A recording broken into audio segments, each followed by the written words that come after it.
I think most people understand just how quickly machine intelligence is advancing. It's much faster than almost anyone realizes, even within Silicon Valley, and certainly outside Silicon Valley, people really have no idea. If there's a super intelligent, particularly if it's engaged in recursive self-improvement, if there's some digital super intelligence and its optimization or utility function is something that's detrimental to humanity, then it will have a very bad effect. It could be just something like getting rid of spam email or something, and it's like concludes, well, the best way to get rid of spam is to get rid of humans. Actually, I think the thing to do would be to plot the progress of digital intelligence versus time, and then to maybe curve fit or extrapolate that progress and see where that leads. They have the intention of their utility function, but it can have unintended consequences. It's more likely than not that if there's some digital superintelligence apocalypse scenario, it would probably follow people to Mars. Not necessarily, because of that utility function. If it simply has a utility function that is arbitrarily confined to Earth, it would be totally fine doing that. I think the reason for Mars, there's two main reasons for Mars or becoming a multiplanetary. I think one is the defensive reason. It's life insurance for life as a whole, and there's some value to having that. It would, in terms of a small percentage of our economic output, like let's say 0.5% or maybe even less of our economic output, to ensure that the light of consciousness as we know it propagates into the future for a much longer period of time. And so there's that defensive reason. And this is the first time in 4.5 billion years since Earth was first formed that it's been possible for life to move to another planet, to become multiplanetary. And that window may be open for a long time, or it may be open for a short time. I'm actually quite an optimistic person, so I'm hopeful that it'll be open for a long time, but maybe it'll be open for a short time, in which case we should take action now and not delay it. I'll just say the other reason, which I actually find personally more motivating with respect to Mars, which is that it would just be the greatest adventure ever, and very exciting. And I think we need things in life that are exciting and inspiring. It can't just be about solving some awful problem. There have to be reasons to get up in the morning. Mm-hmm. Yeah, I mean, I think it is going to, from what I've heard of Oculus Rift and some of the other immersive technologies, that it's quite transformative. You really feel like you're there. And then when you come out of it, it feels like reality isn't real.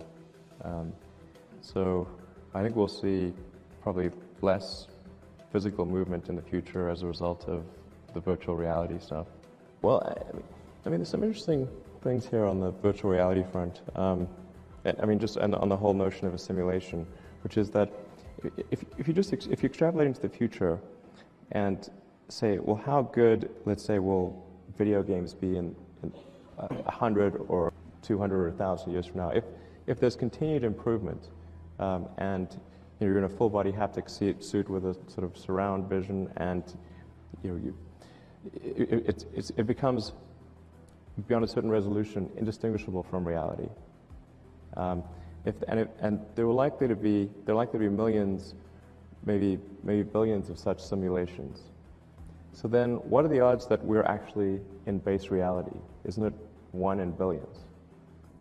So where we are right now is on the SpaceX front, we've made evolutionary but not revolutionary progress. We're hoping to make revolutionary progress in the coming years.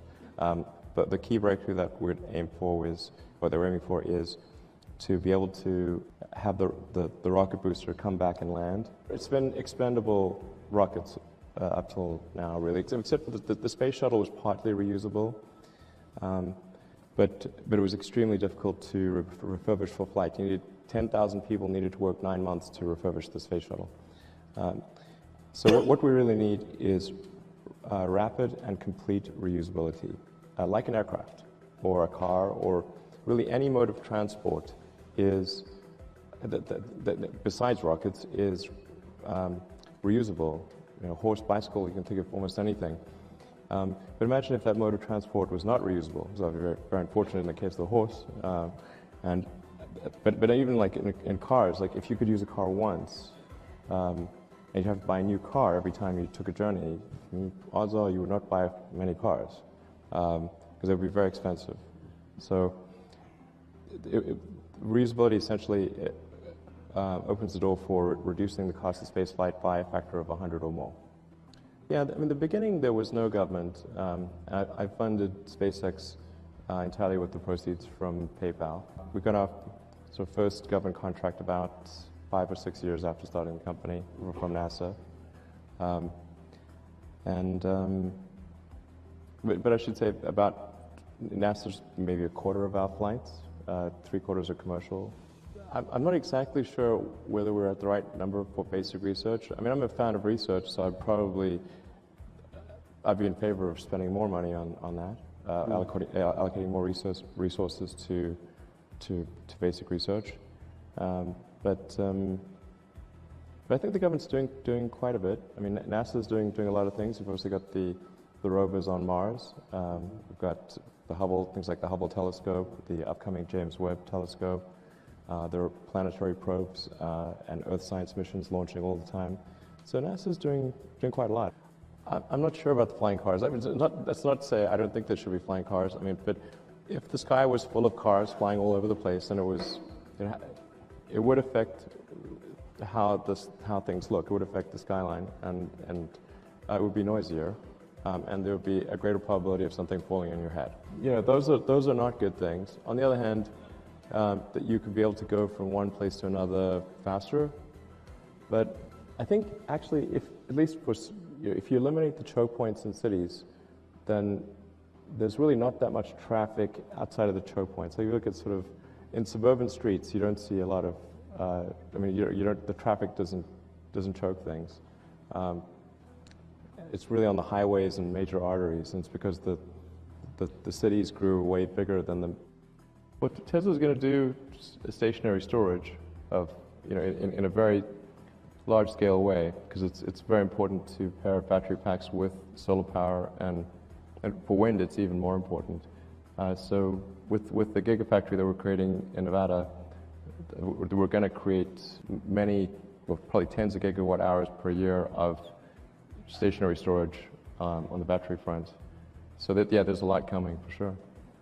Things seem to be going fairly well in China. We've had a very enthusiastic response, and I think long term it seems likely that China would be the biggest market for Tesla.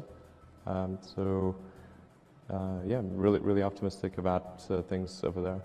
It seems likely that it would likely be bigger than North America, in the long term.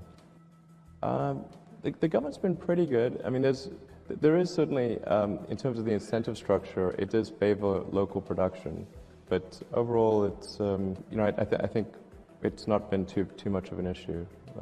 The government's been great so far.